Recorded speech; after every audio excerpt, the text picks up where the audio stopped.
Hey guys, getting started with our lecture today on the early years of the Republic. And I may have to do this in two parts, so I will let you know as we progress through this. But thanks for being flexible with tonight's class. I greatly appreciate it. So getting into our content for tonight, I'm going to share with you our initial objectives for Unit 2. If you'd like to read through them, you can time, but for the sake of time, I'm not going to read through each and every one of them. But just wanted to let you know that tonight we're going to be focusing on the first two objectives. And you already did some legwork on this, taking a look at the Articles of Confederation and how that changed. And we talked a little bit about the development of the Constitution last week. And tonight we'll largely be focusing on objective number 2. Also, something you may want to pause and review are our questions for Unit 2 that will be on your upcoming test, which will actually go live midway through next week. We'll talk about that in class next week, so no need to worry about that now either. So going into this era, I want to first touch upon some of the changes that occurred in the social fabric of the nation. Some historians have actually called the revolution more of an evolution because it very quickly changed the social fabric in society. The exodus of nearly 80,000 loyalists, largely following the signing of the Declaration of Independence, left a great lack of conservative and more traditional viewpoints and weakened the aristocratic upper crust at a national level and allowed many patriot elites to emerge. The new elite was more based on what had been contributed to the effort of nation building versus what one had monetarily and through land. Although, of course, many of the early nation builders, our founding fathers, were well off financially, but not all of them were. This era also saw a pretty specific drive towards the separation of church and state. In New England, the Congregational Church continued to be legally established and tax supported, but throughout the South, the Anglican Church was humbled and reformed, as was the Protestant Episcopal Church that was pretty prominent in the South. In 1786, Thomas Jefferson helped to found the movement towards religious freedom in Virginia by authoring the Virginia Statute for Religious Freedom and stated that religion should not be imposed on anyone and each person should have the ability to decide his or her own faith, which of course would be one of the foundations of the First Amendment. Unfortunately, slavery continued to be a large and problematic issue. The Continental Congress of 1774 had actually initially called for the abolition of slavery. However, as we discussed with the Second Continental Congress considering the issue with the Declaration of Independence, that did not occur. The very first abolitionist society, the Philadelphia Quakers, founded in 1775, and the new spirit that came about the following year with the Declaration of Independence, all men are created equal, did inspire a few slave owners to free their slaves. Another issue at this time was women. They were still unequal to men, but some had actually served in the Revolutionary War. We talked a little bit last week about camp followers, and some women actually fought in battle disguised as men. And so, although we don't see great gains for women and equality at this time, we do see some shifts starting to happen. New Jersey, for example, actually allowed women to vote for a period of time following the passage of their constitution in 1776. But the real role that women played during this time was developing the idea of Republican motherhood.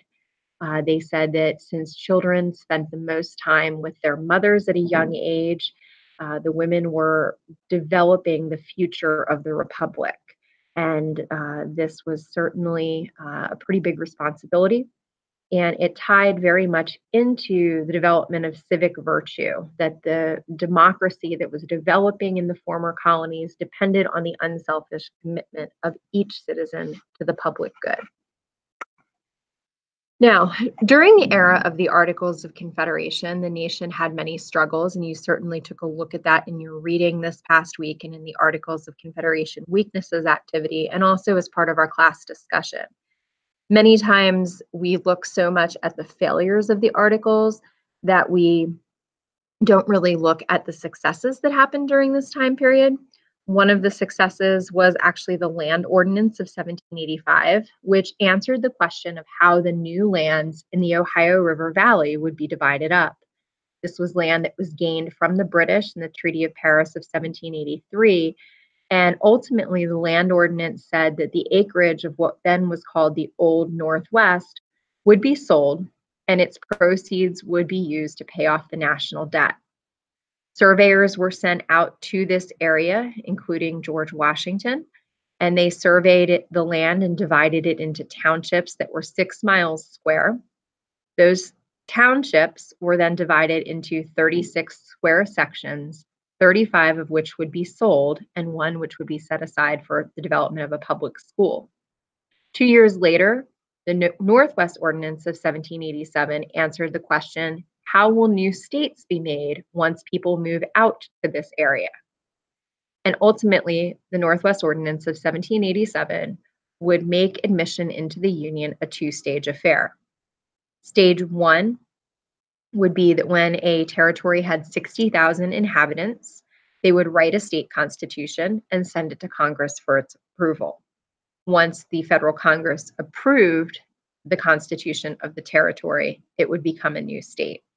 The concept actually worked so well that it became status quo for pretty much the remainder of the growth of the United States, with few exceptions.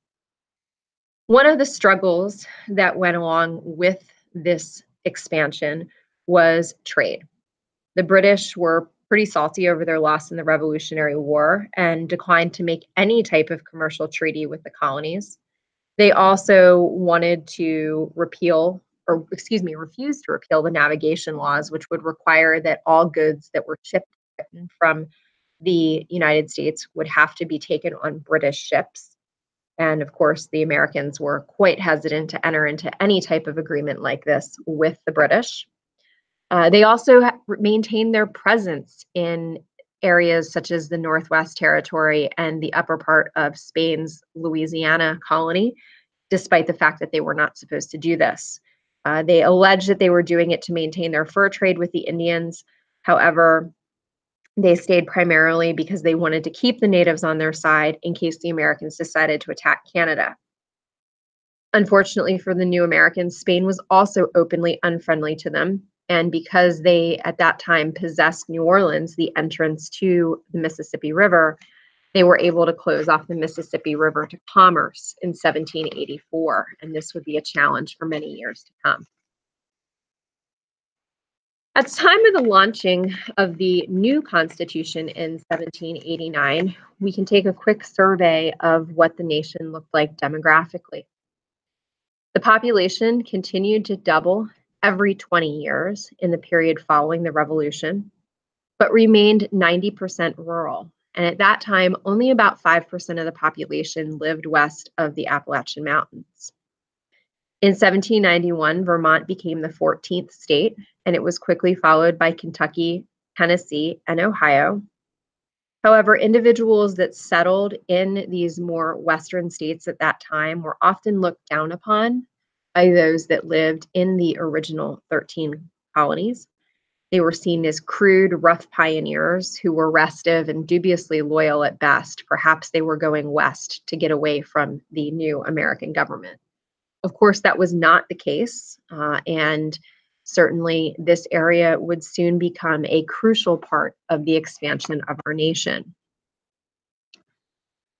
Now, traditionally, presidential elections have been held in November of even-numbered years, every 4 years. However, due to the way that the very first national election took place, it really didn't get ironed out until 1789. And as you can see here, not every state was able to participate. North Carolina and Rhode Island had not yet ratified the Constitution, and New York was torn in a battle between the Federalists and Anti-Federalists, so they did not actually manage to choose electors to participate in the election. Prior to 1804, each elector cast 2 votes for president, effectively doubling the votes cast. They selected a first choice and a second choice for president, and each elector unanimously selected George Washington to be our first president, which is reflected in the map here. By coming in second, John Adams was named his vice president. One of the very first things that Washington does to get the nation moving forward is he enlists assistance. And this assistance will become known as the very first presidential cabinet. The development of a cabinet is not prescribed in the Constitution, and it has become an informal amendment to the Constitution throughout the years. One of the things that Washington did do, though, was to have his cabinet secretaries confirmed by the Senate, a practice that continues to this day. The cabinet was composed of Thomas Jefferson, who was the Secretary of State, Alexander Hamilton, who was the Secretary of Treasury, and Henry Knox, who was the Secretary of War. Many of you have a pretty good background on Thomas Jefferson and likely also know quite a bit about Alexander Hamilton, who came to the United States from the Caribbean when he was 15 years old. He fought in the Revolutionary War and helped to get the Constitution ratified. Henry Knox was a Revolutionary War general who fought alongside of Washington and who had also fulfilled the role of Secretary of War under the Articles of Confederation. At this point in time, I'd recommend that you pause this particular video and go to the Cabinet Battle #1 video that's available to you in Canvas. Some of you that are fans of the musical Hamilton might recognize this song. I'd like you to listen to it and think about how it describes the relationship between Washington's initial cabinet, largely between Hamilton and Jefferson.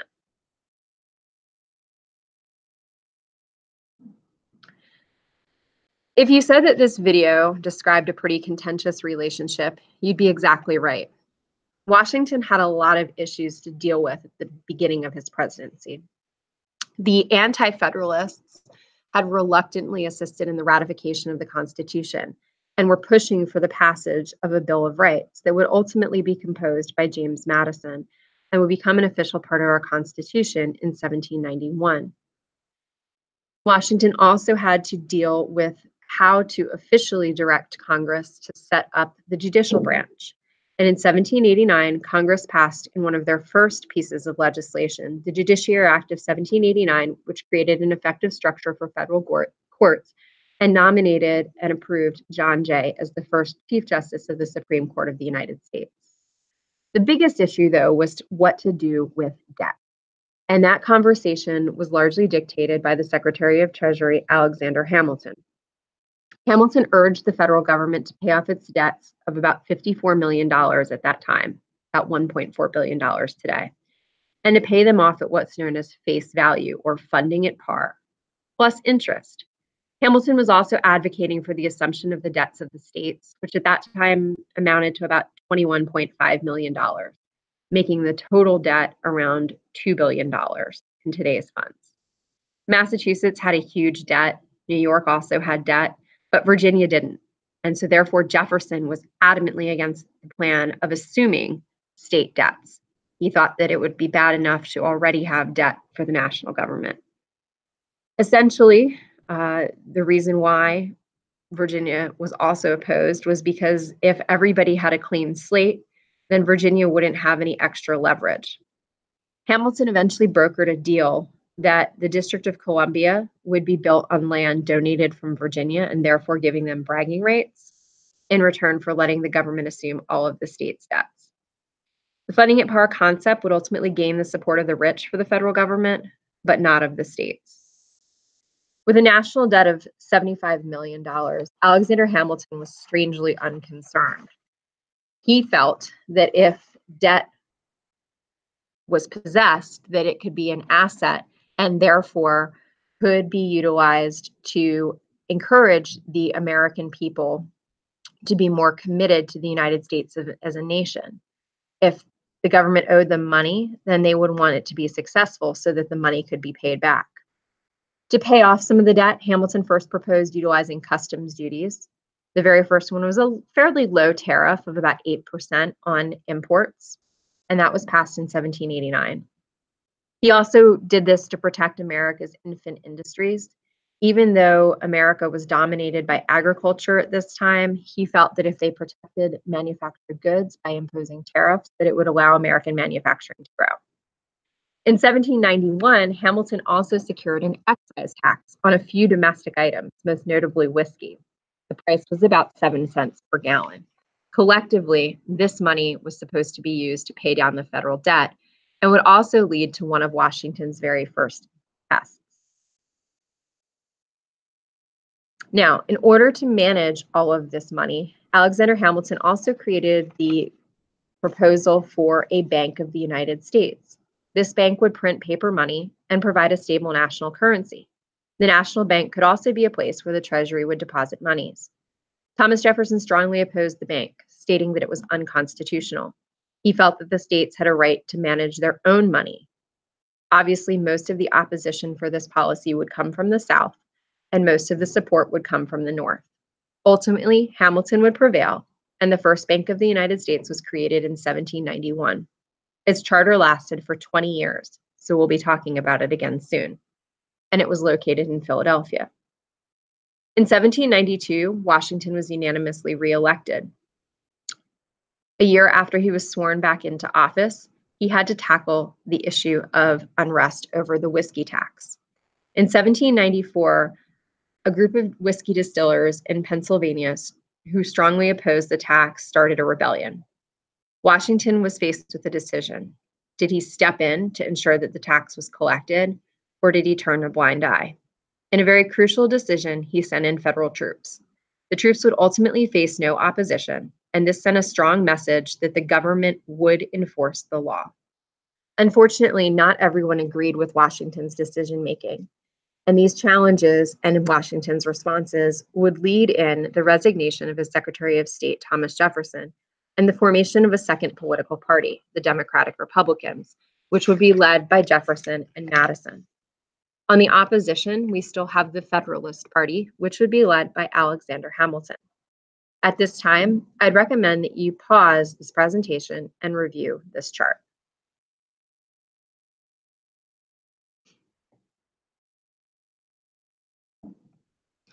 Washington also encountered some challenges in foreign affairs at this time. The French Revolution started in 1789 and eventually involved many European countries. It began peacefully but entered a violent phase when France declared war on Austria in 1792. Things started to get worse when King Louis XVI was beheaded in 1793, the Catholic Church was attacked, and the head-rolling reign of terror began. Jeffersonian Democratic Republicans wanted to support the French in their war against the British. However, the Federalists were opposed.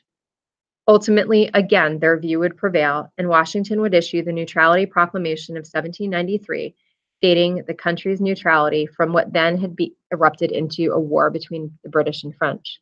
He was, of course, backed by Hamilton.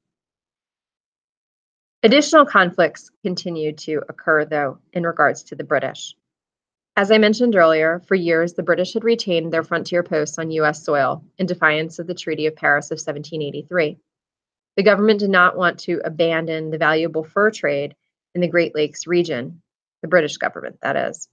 And British agents also openly sold firearms to the Miami Confederacy, an alliance of 8 native nations who terrorized Americans with the firearms that they obtained. The Democratic Republicans felt that the Americans should fight against the British over this issue and in defense of America's liberties. Again, the Federalists opposed this action because Hamilton hoped that economic development would depend on trade with Britain. In the midst of all of this conflict, Washington decided that he would not run for a second term of office. In the meantime, in a last attempt to avoid war with the British, he also sent Chief Justice John Jay to London in 1794 to negotiate. This was also opposed by the Democratic Republicans, but Jay hammered out a treaty. Jay's treaty held the British to evacuate the chain of posts on U.S. soil and pay for damages for seizures of American ships that had occurred. Unfortunately, the British didn't really do either and continued to supply arms to the Native Americans. The treaty did also call for the U.S. to continue to pay debts owed to the British merchants on pre-Revolutionary War accounts, and most Americans held to that end of the bargain. Jay's treaty also made Spain nervous. They feared an Anglo-American alliance, and in 1795 struck a deal with us known as Pinckney's Treaty. In this, Spain granted the Americans free navigation of the Mississippi River, which they had held out from us for 11 years, and also gave us a disputed territory north of Florida. When George Washington left office in 1797, he encouraged Americans to join together to resist permanent alliances with foreign powers and to also stay away from divisive political parties. Of course, we all know how well that worked out. Before Washington left office, the next presidential election occurred. The United States presidential election of 1796 was actually the very first contested American presidential election to ever elect a president and vice president from opposing tickets. With incumbent Washington having refused a third term in office, incumbent Vice President John Adams of Massachusetts became the leading candidate on the Federalist Party ticket. Governor Thomas Pinckney was the next most popular Federalist.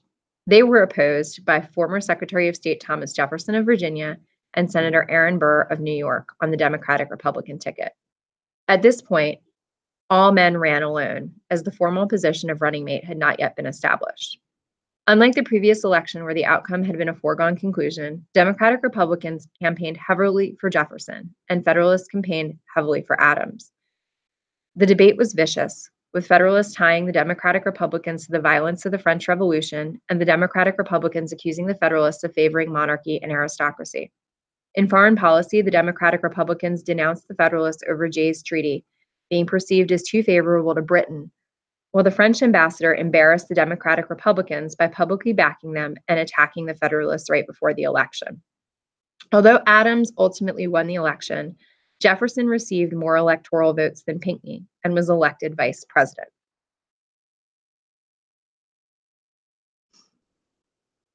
At this point in time, I'd recommend that you view the video on the Adams presidency that is available to you in Canvas.